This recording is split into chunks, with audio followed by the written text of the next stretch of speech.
Long before dinosaurs walked the earth, before forests covered the continents, before vertebrates learned to crawl, the oceans were already inhabited by jellyfish.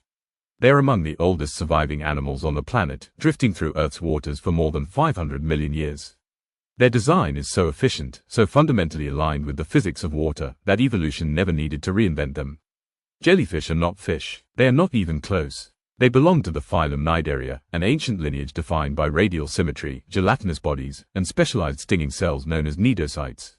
These cells contain nematocysts, microscopic harpoons loaded with venom, capable of firing faster than a bullet. The jellyfish body is deceptively simple. A bell-shaped dome pulses rhythmically, pushing water downward and propelling the animal upward in slow, deliberate movements. Trailing behind are tentacles and oral arms, sometimes extending for meters, sometimes for tens of meters, forming invisible minefields in the water column. There is no brain, no centralized nervous system. Instead, jellyfish operate using a decentralized nerve net, a web of neurons spread throughout the body that reacts directly to environmental stimuli. Light, touch, chemical signals, each triggers a response without deliberation, without memory, without emotion. And yet, they move with purpose. Some species can sense gravity and orientation using staticists. Others detect light through primitive eye-like structures. Box jellyfish, among the most dangerous animals in the ocean, possess complex visual organs capable of forming images. Vision, without a brain. Their bodies are composed of over 95% water. The remaining tissue is a delicate balance of proteins and structural fibers that maintain form without rigidity. This makes jellyfish nearly invisible in water, reducing detection by predators and prey alike. They do not chase, they wait. Jellyfish are found in every ocean, from the sunlit surface to the abyssal depths. Some drift near coastlines, others inhabit open seas, and a few have adapted to freshwater environments.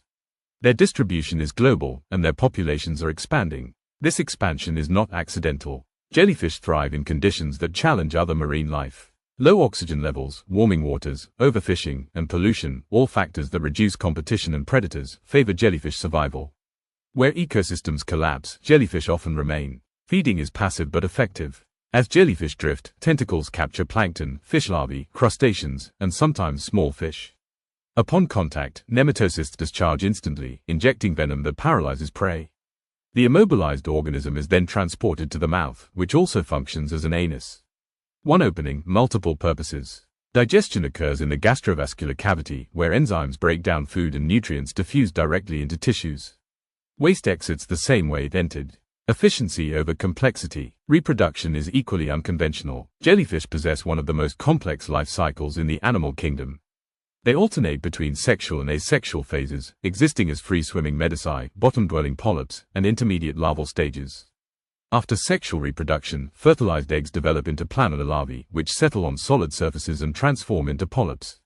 These polyps can clone themselves, budding off new individuals or producing stacks of disc-like segments that eventually detach as juvenile jellyfish. One species, Turritopsis dawni, known as the immortal jellyfish, can reverse its life cycle entirely. When injured or stressed, it reverts from adult medusa back to polyp, effectively starting life over. Biological immortality, not theoretical, but observed. Predators exist. Sea turtles, sunfish, some fish species, and even other jellyfish consume them. But predation rarely keeps populations in check. Jellyfish blooms, massive population explosions, can clog fishing nets, shut down power plants, and reshape entire marine food webs. They are not invaders. They are opportunists. Ecologically, jellyfish are both stabilizers and disruptors. They recycle nutrients, provide food for specialized predators, and transport carbon to deep-sea ecosystems when they die and sink.